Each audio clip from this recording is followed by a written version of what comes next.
Adil Satrio Diningit, yakni masih berhubungan dengan ramalan Prabu Jayabaya. Dia hidupnya di hutan karena ada permasalahan tertentu.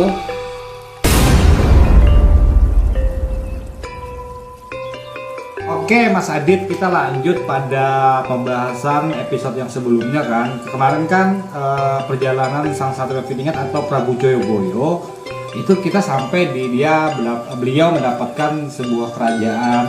Nah, setelah dari masa-masa penderitaannya di pengasingan hutan. Secara singkat cerita, singkatnya seperti pacar. Nah, jadi untuk yang perjalanan penderitaannya sendiri gimana tuh? Jadi sebelum dia dapat kerajaan atau tentang masalah sebelumnya ya, penderitaan sebelum lahirnya Prabu Jayabaya.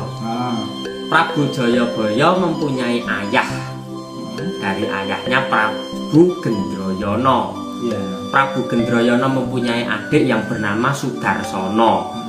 Sudarsono lah.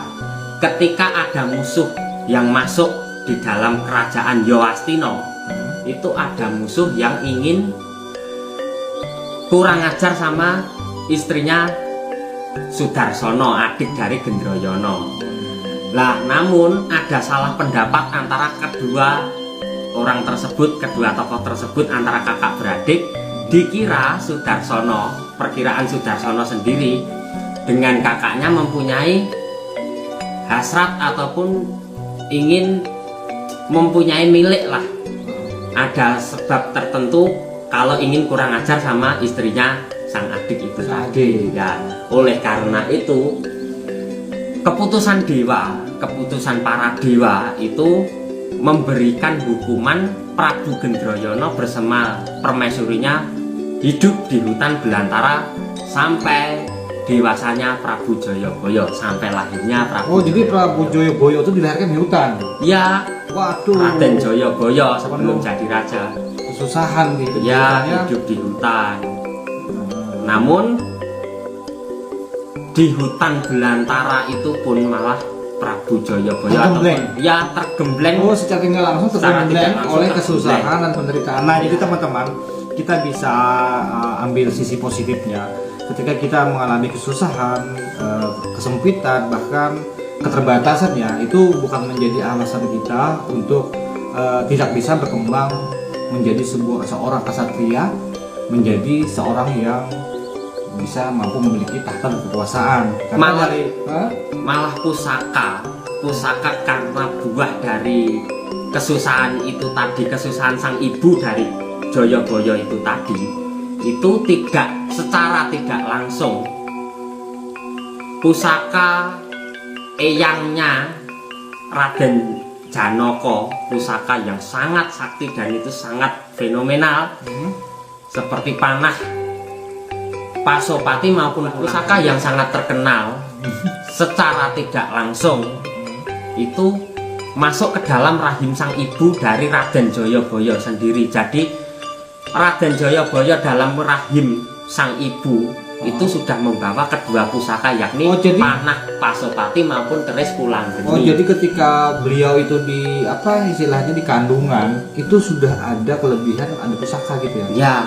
Ya, lahir langsung bersama itu. Ya, itu kalau versi pewayangan loh. Pewayangan. Ini enggak. Tapi kalau di dunia tafsir ya. Mungkin yang dianggap pusaka tuh mungkin bakat mungkin ya. Ya, itu bisa. Mungkin bakat dari bawaan lahir.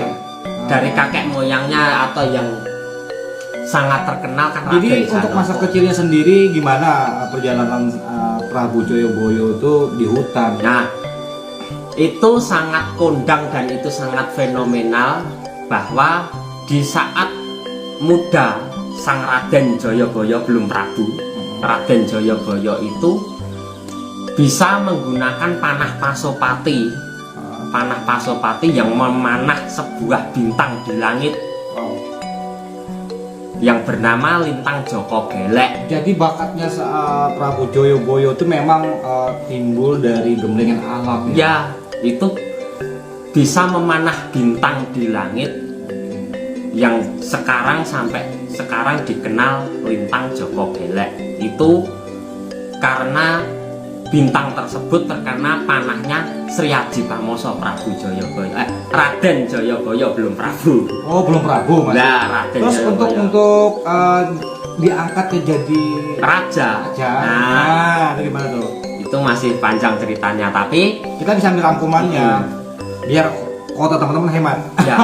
Ya. berbeda dengan putra dari Prabu Sudarsono. Lah, setelah sepeninggalnya Prabu Gendrayono bersama permaisurinya, Prabu Gendrayono itu tadi kan ayah dari Raden Jayabaya, kan mendapat hukuman. Jadi yang menggantikan sebuah kerajaan di Yowastina itu Prabu Sudarsono. Nah, Prabu Sudarsono sendiri itu juga mempunyai seorang putra, yakni bernama Raden Sariwahono. Itu di kelak cerita akan mempunyai sebuah konflik dengan Raden Jayabaya yang mengarah sebuah peperangan besar. Ya. Tapi peperangan itu dimenangkan oleh Prabu Jayabaya. Ya. Wah, kesimpulannya seperti itu, teman-teman. Oke, kita akan ketemu lagi di lain kesempatan. Saya Ki Cakra undur diri. Ya, saya Aditya. Salam Rahayu, Salam Sagung. Rahayu, Sagung Dumadi.